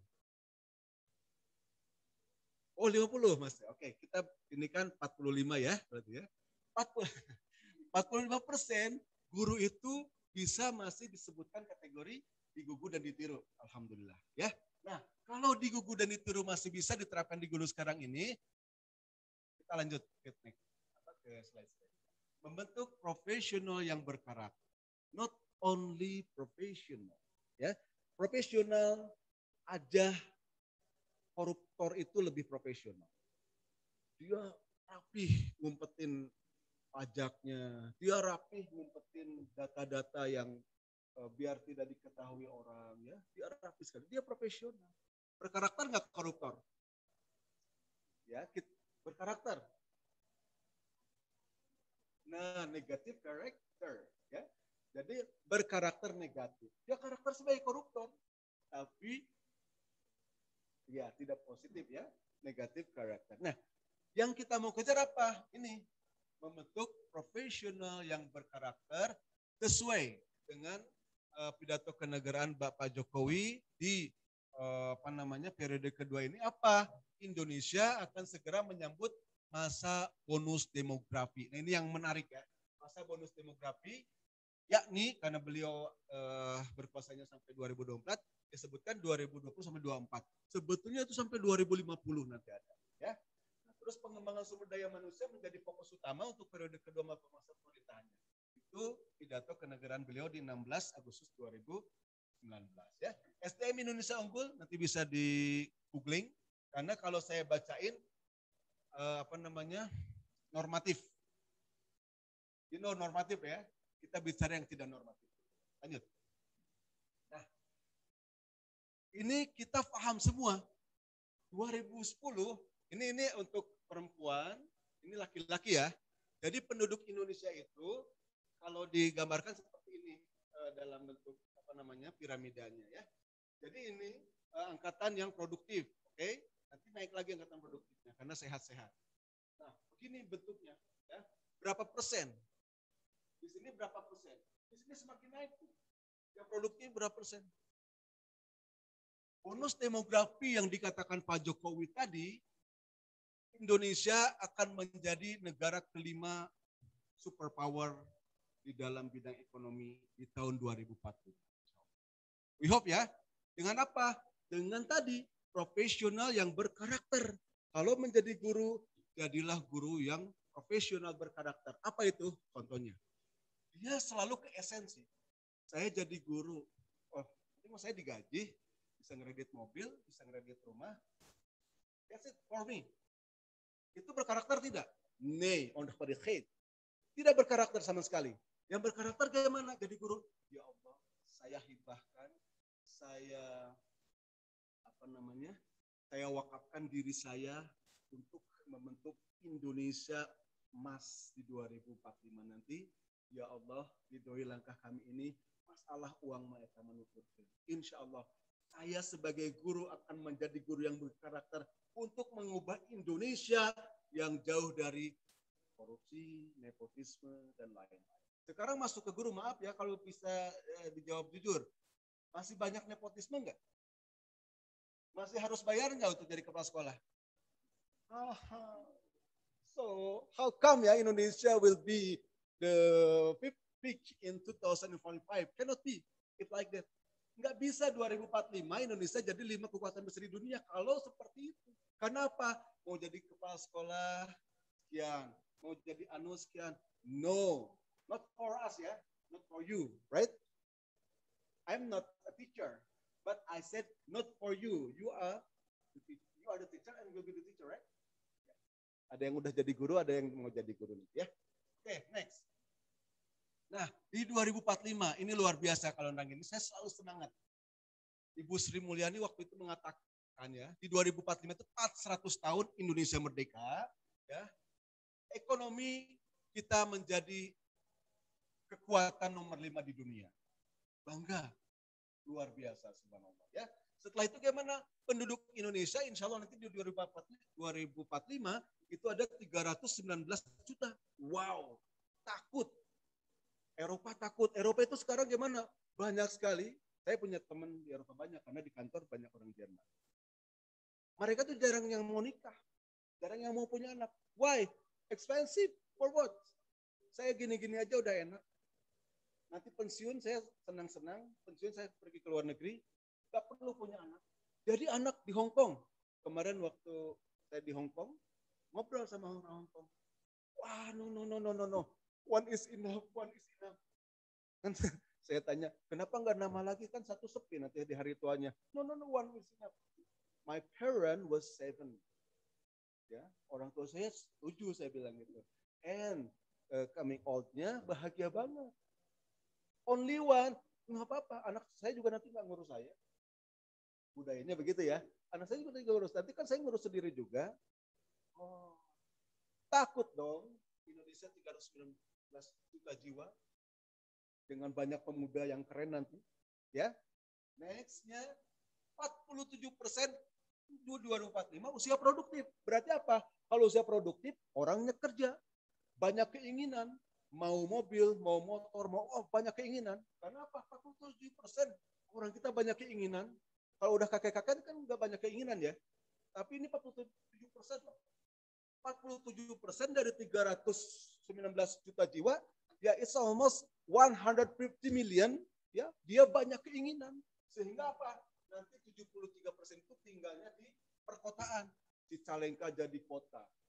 Garut nanti jadi kota. Nagreg nanti jadi kota. Kotanya meluas. Karena apa? 73% penduduk Indonesia akan tinggal di kota. Yang muda-muda ini tinggal di kota nanti. Nggak ada lagi nanti yang tinggal misalnya di Cianjur itu selatan apa namanya? Kadupandak misalnya. Kadupandak malas anak muda tinggal di Kadupandak, tahu nggak? Dia mending ke Cianjur. Karena nanti di Cianjur akan jadi megapolitan. Cianjur dari Jakarta ya. Jakarta, Bogor, Cianjur, Sukabumi, Cianjur, ke Bandung itu nanti jadi megapolitan. Tapi masih hidup atau enggak tahu ya. Megapolitan. Okay. Terus apa? Nah ini, struktur ekonomi bergeser ke sektor bernilai tambah. Terus apa? 70% penduduknya kelas menengah. Kita sekarang masih di bawah 50% kelas menengahnya. Nanti itu 70% kelas menengah. Dengan apa? Dengan pendapatan per kapita ya 23.000 USA per tahun. Kalau dirupiahkan sekitar 27 juta per bulan satu orang ya. Satu orang loh, satu kepala. Kalau di rumah ada 5 orang berapa? Ya kali 5. Ya. Jadi begitulah luar biasanya nanti. Oke, terus apa? 73 itu orang-orang bekerja di sektor jasa. Kalau jasa kan sekarang Bayu sekarang cuti ya, ya. Sengaja biar dia menghadapi the real life untuk menghadapi 45 ini. 100. Kenapa? Dia harus mengetahui sektor jasa, we have to improve in sektor jasa tersebut. Kenapa? Karena nanti itu 73% ya, itu di sektor jasa. Mau dagang bala-bala sedikit nanti. Banyaknya apa? Yang menjual bala-bala yang banyak. Bala-balanya terserah mau dari mana. Saya harus menjual. Nah, jasa ya. Jadi jasa itu gitu. Udah barang sok ya jual dulu. Jadi hidup. Oke. Ini semua bisa tercapai kalau syarat-syarat terpenuhi. Nah ini ya. Yang syaratnya infrastruktur oke, sumber daya ekonomi oke, birokrasi pemerintahan oke. Nah kita mau sorot yang 2 ini. Birokrasi pemerintahan. Kalau di dunia pendidikan masih seperti saat ini, sorry to say, it will be difficult to achieve this kind of goal. Tidak mudah mencapai goal ini. Kenapa? Kalau untuk jadi kepala sekolah kita harus menyiapkan sekian rupiah. Ya, untuk menjadi karyawan di Diknas harus menyiapkan sekian rupiah. It's difficult, sorry to say ya. Not easy, okay? Birokrasi pemerintah. Harus dirubah. Makanya alhamdulillah Pak Jokowi langsung nunjuk Pak Nadiem yang orang tidak butuh duit. Pak Nadiem itu ini loh, dibully sama profesor-profesor. Kenapa? Karena beliau bukan profesor gitu. Tapi Pak Nadiem bukan orang yang butuh duit. Akhirnya dia mau apa-apain bebas. Ya kan? Nah ini untuk mencapai apa? Untuk mencapai ini Pak Nadiem ditempatkan di sana. So we have to support Pak Nadiem ya. Dari Gojek ke pendidikan kan jauh. Oke. Terus apa? Kualitas SDM. Ya tadi, profesionalitas yang berkarakter. Ya, kualitas SDM itu harus dimiliki oleh kita semua. Karena kita yang akan mengalami nanti di 2045 ini. 2045 itu sekitar 24 tahun lagi. Mungkin saya menikmati hari tua insya Allah nanti ya. Dan melihat nanti anak-anak, oh subhanallah, ini yang diperkirakan oleh pemerintah waktu itu. 2045 kita akan cemerlang. 70% penduduknya kelas menengah dengan penghasilan per kapita, per kepala 27 juta per bulan. Wow. Ya. Oke, let's discuss.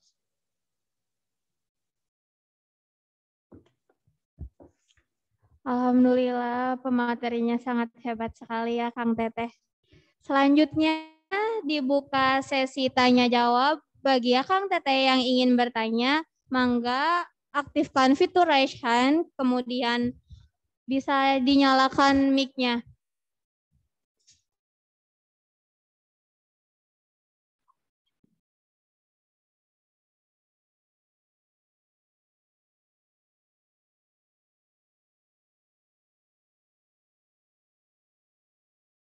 Teh yang ingin bertanya, nih ada Teh Dwi Yanita.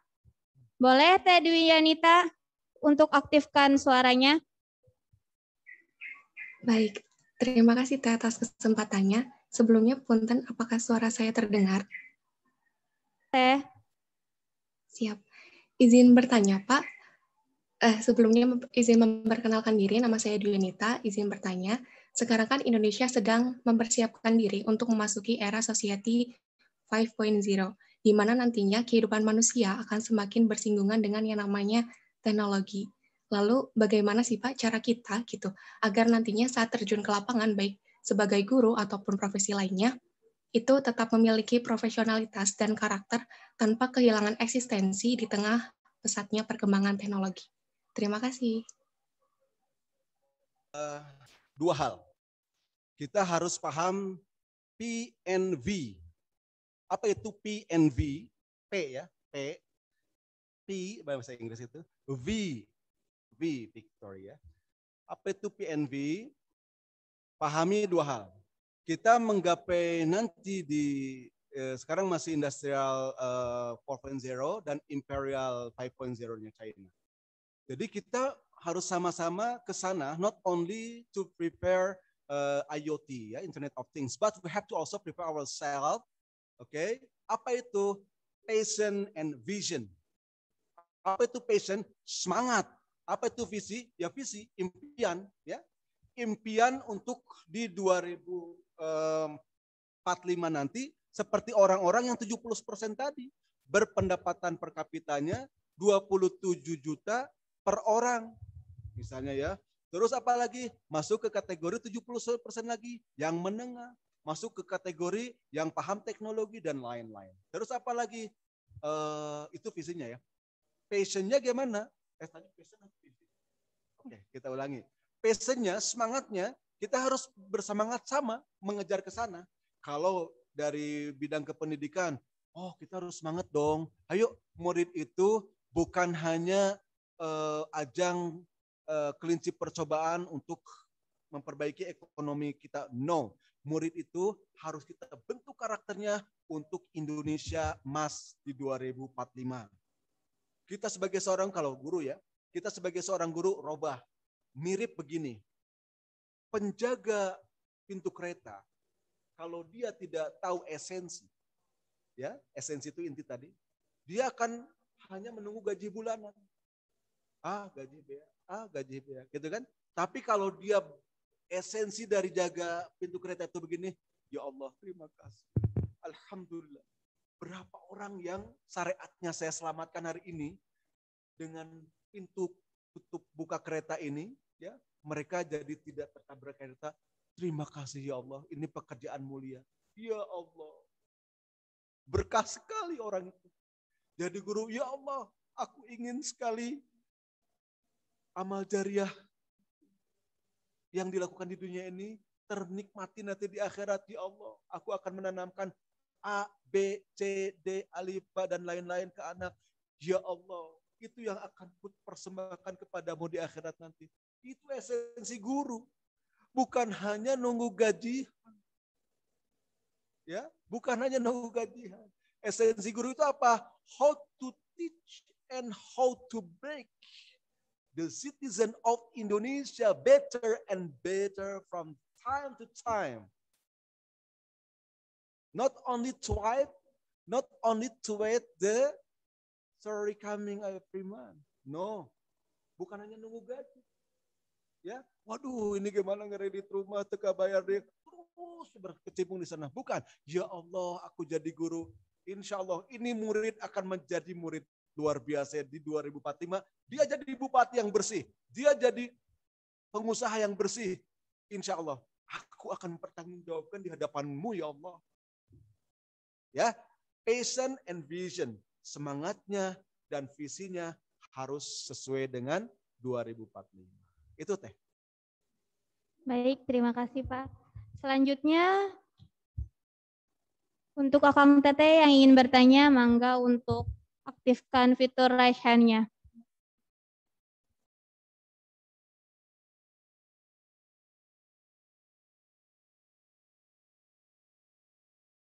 Akang Teteh yang di ruangan sini yang ingin bertanya, boleh?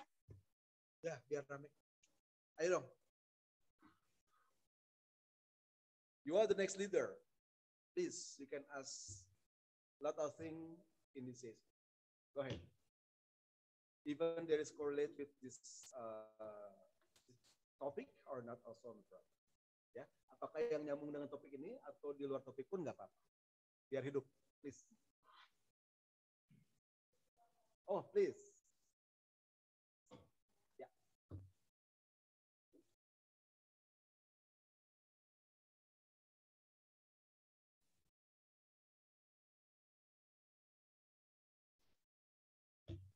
Izin memperkenalkan diri sebelumnya Bapak, nama saya Angelika Sofidianti. Izin bertanya, tadi Bapak itu menyinggung tentang manusia berkarakter bukan terhadap profesionalitas saja. Lalu bagaimana menumbuhkan diri agar menjadi manusia yang berkarakter? Terima kasih. Oke, nuhun Teh. Bagaimana caranya menjadi manusia berkarakter ya? Di sekarang zaman Panedim luar biasa, ada yang namanya kampus merdeka. Di istilah umumnya merdeka belajar, ya. Jadi never stop learning. Itu adalah kuncinya. Jangan berhenti belajar, Teh. Karena semakin berkembang, ada generasi 2010 ya, itu mulai generasi alfa. Nanti Akang Teteh ini kalau punya murid kelahiran 2010 ke sini, itu udah generasi alfa, dan lagi generasi sebelumnya, millennials, ya. Itu udah generasi alfa. Apa itu? Generasi alfa tandanya ini salah satunya apa? Tidak bisa lepas di gadget. Sekarang banyak pesantren, tidak boleh bawa HP. Terus informasi kumaha terus berarti Ustadz. Kenapa informasi tidak dibuka worldwide information? Karena banyak pertimbangan yang harus dia gali di dunia ini, not only from Ustadz, not only for gurunya, bukan. Ya, bebaskan, karena itu nanti di generasi alfa, anak yang kelahiran 2010 ke sini nangis kalau lepas dari gadget. Masih ada orang tua yang, oh jangan dibelikan gadget. Bukan, gadget sekarang ini menjadi kebutuhan. Ya, itu Teh ya. Jadi harus paham generasi-generasi yang kita hadapi. Karena kita kan mungkin teteh generasi X atau generasi milenial. Y atau milenial, sorry.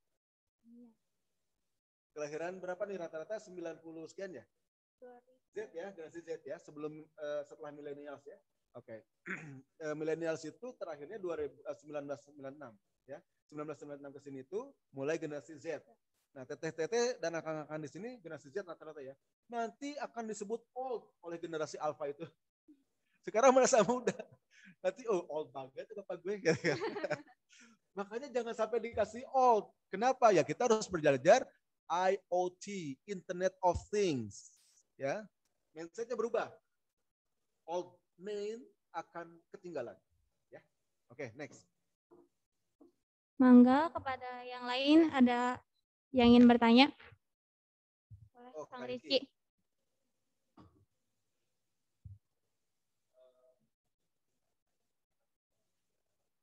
Ini aja biar masuk ke itu ya.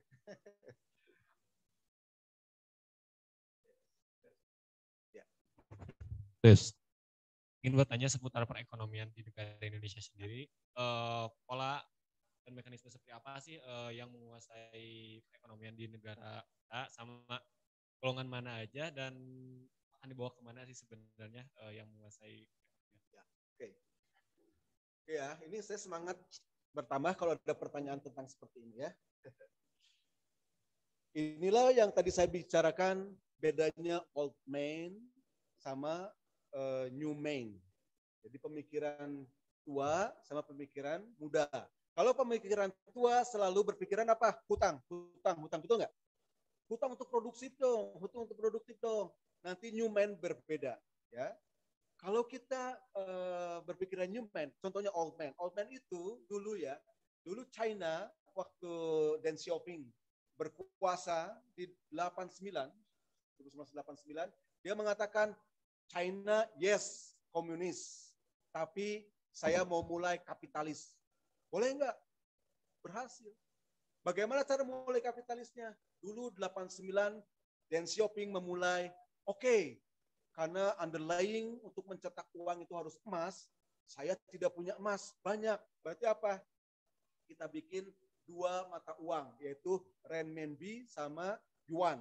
Yuan untuk di luar Cina, renminbi untuk di dalam Cina. Kita bikinnya bagaimana? Itu tuh udah pemikiran new mind. New mind itu apa? Cetak uang, salah satunya ya, cetak uang tidak berdasarkan underlying.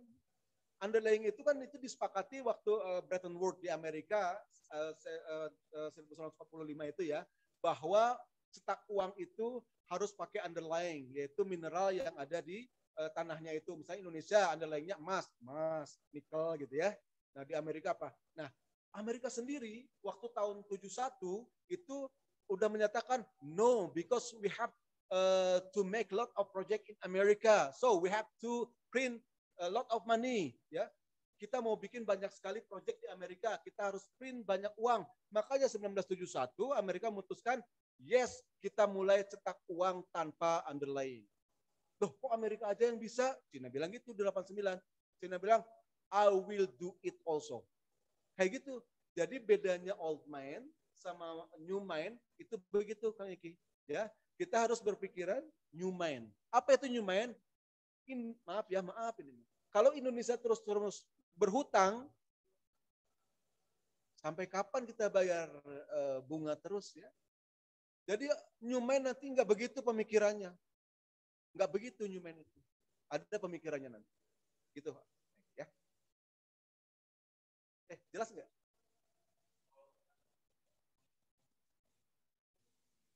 Masih old mind. New mind ada, new mind udah mulai. New mind itu apa? Dia berpikiran misalnya ya, kan sekarang masih yang menguasai 5% orang untuk menguasai 95% harta, gitu kan? Itu old mind, itu kapitalis, ya. Tapi nanti new mind tidak. New mind itu crowdfunding, ya. Kita semua bisa jadi pengusaha nih, ya. Itu kita ngumpulin duit tuh bikin kan tadi dibilang kita tuh jasa nanti 70% itu. Beda ya old man sama new man. Ini memang tidak bisa 5 menit penjelasannya. Nanti kalau kan sering ke rumah nanti kita diskusi lebih lanjut. Ya. Jelas? Oke. Ya. Mungkin saya izin bertanya sedikit, Pak. Hal apa sih yang harus dipersiapkan generasi Z untuk membangun Indonesia emas di tahun 2045 nanti? Terus hal apa sih yang harus dihindari generasi Z agar Indonesia itu tidak tertinggal dari negara-negara yang lain? Cara tua atau pemikiran tua, old man tadi ya. Old man itu kita harus punya prinsip doesn't work. Oke? Jadi old man, pemikiran tua itu doesn't work, tidak bekerja. So we have to change menjadi new man, ya. Bagaimana caranya kita bisa menghadapi nih suasana sekarang ini zaman Z, yang jangan lagi korupsi dong untuk menjadi kepala sekolah misalnya ya. Jangan lagi main suap dong untuk masuk Diknas. Itu hindari. Kenapa? Ya old man doesn't work, ya. You have to be the real generasi saat ini, yaitu apa, new man. Saya harus kalau mau masuk Dignas, ya saya harus tes benar. Saya kalau mau jadi kepala sekolah, saya harus berprestasi. Kok nggak jadi, ya bikin sekolahan dong. Jadi kita di sana direktur sekolahnya. Kenapa? Karena di lingkungan ini udah old man, susah dimasukin. Kapan kita mau jadi sekolah kalau sekolahnya kayak gini misalnya ya? Karena old man semua misalnya. Yang new man-nya cuma 2 orang dari 50 orang, ya kalah. Melawan raksasa itu susah. Makanya harus berpikir seperti new man. Tinggalkan yang durhaka-durhaka itu. Apa yang itu durhaka? Korup, nepotisme, contek, gitu ya. Thank you.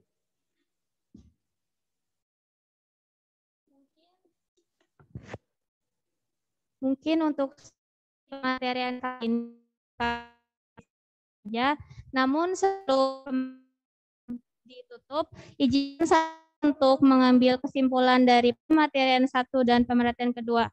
Kita sebagai generasi Z harus bisa berjuang untuk Indonesia yang lebih baik lagi.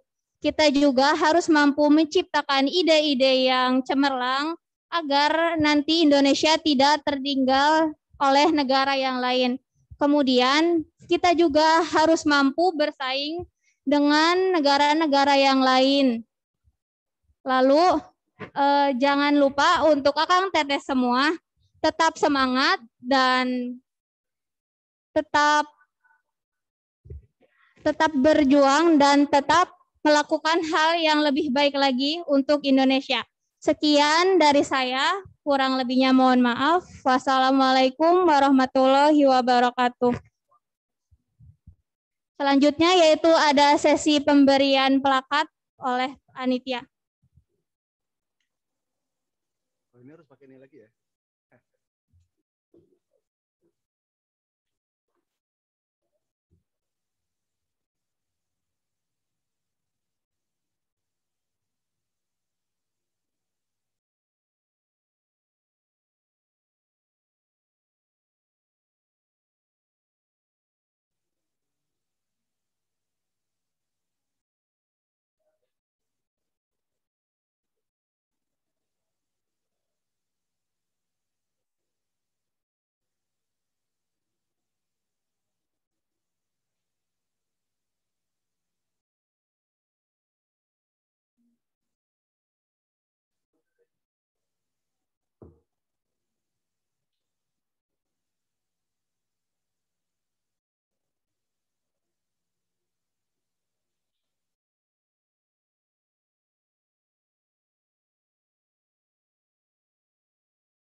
Tes.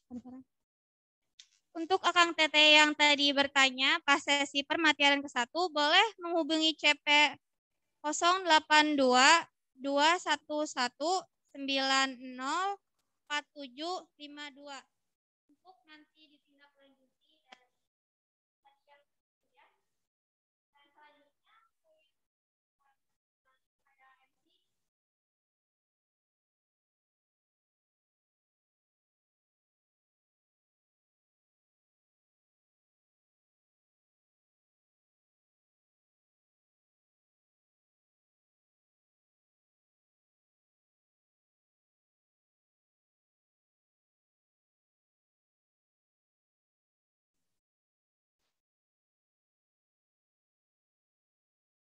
Oke, nah itu dia tadi pematerian yang sangat luar biasa dan tentunya menambah ilmu baru buat kita semua. Nah, tadi kan udah belajar tentang ilmu baru, tuh tentang apa aja, ngobrol-ngobrol dan diskusi. Nah, sekarang kita jargon dulu ya semuanya. Akang Teteh yang ada di Zoom dan Akang Teteh yang ada di ruangan ini juga ikut jargon, oke? Siap ya? Caturan Catra 2021.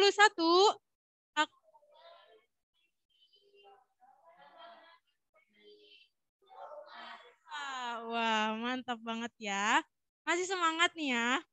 Gimana nih acara hari ini? Kira-kira udah dapat berapa banyak ilmu ya?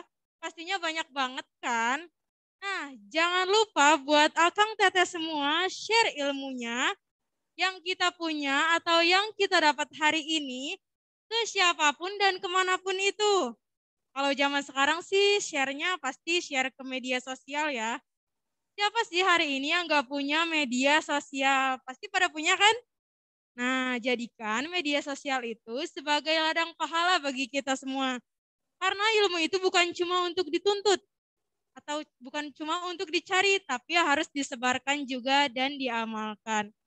Buat Akang Teteh semua, jangan lupa share ilmu yang didapat hari ini, baik itu screenshot Zoom, atau misalkan isi materinya, atau misalkan yang didapat hari ini, sambil tag Instagram @BEMUPI-Cibiru. Oke? Udah pada follow kan? Sekali lagi ya, @BEMUPI-Cibiru.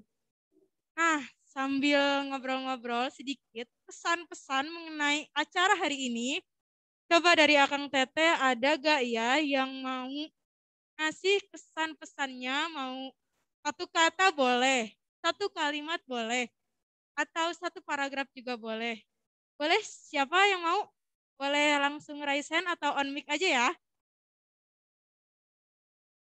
Coba teh sambil dicek barangkali ada nih yang mau menyampaikan kesan-pesannya.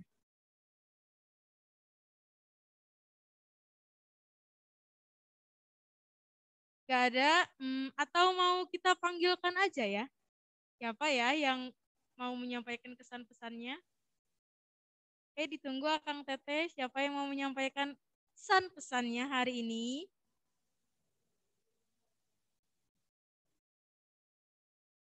Oke, Teteh MC hari ini mau panggil dari salah satu Akang yang ada di Zoom nih.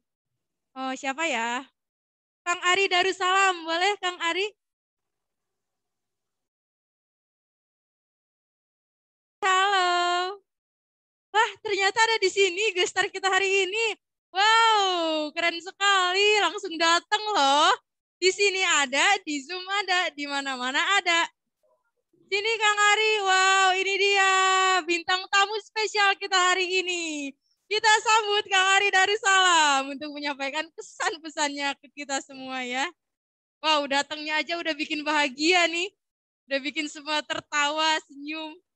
Boleh sini Kang? Apa aja Kang, pokoknya tentang profesionalitas profesi. Sini Kang.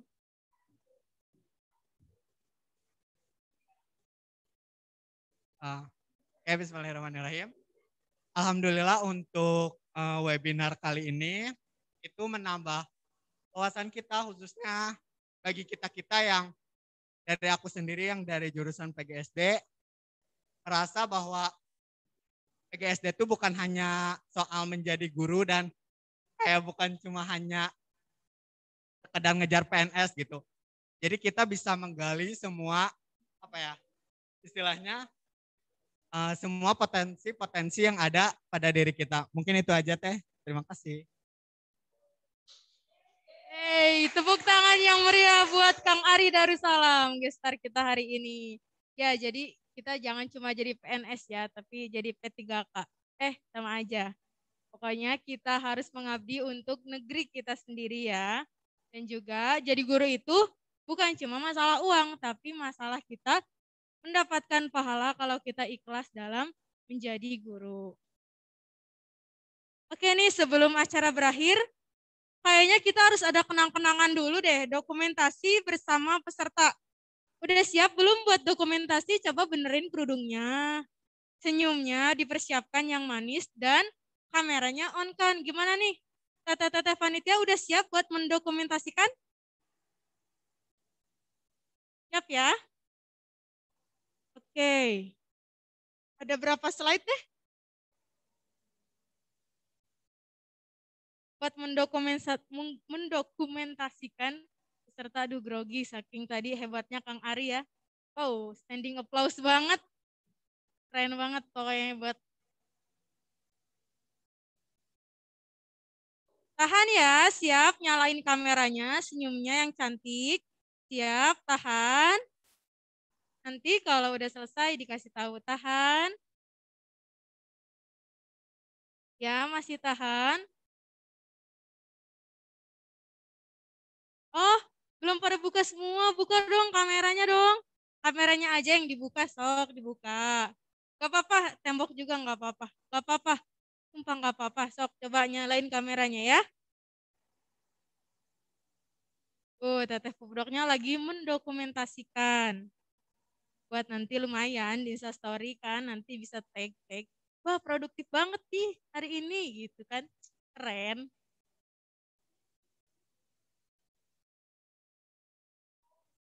Tahan ya, masih senyum. Buka kameranya.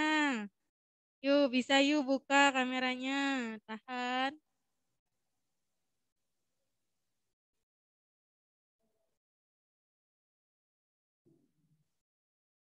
Wow, banyak banget tadi semenjak Kang Ari kasih kesan pesan jadi banyak banget. Jadi sabar ya teman-teman semua, soalnya banyak banget nih. Kang Ari memang benar-benar the best. Ya bener, bikin kita semua bahagia. Tadinya kita gini, jadi gitu. Jadi keren banget Kang Ari pokoknya. Ya hampir selesai. Udah selesai, udah jangan nyengir terus ya Kang Teteh, takutnya kering. Udah, sekarang udah boleh. Yeay, baiklah, tidak terasa kita sudah di penghujung acara. Saya Neneng Ambarwati selaku MC acara Caturan Catra 2021, pamit undur diri. Terima kasih atas perhatian dan kerjasamanya. Wassalamualaikum warahmatullahi wabarakatuh.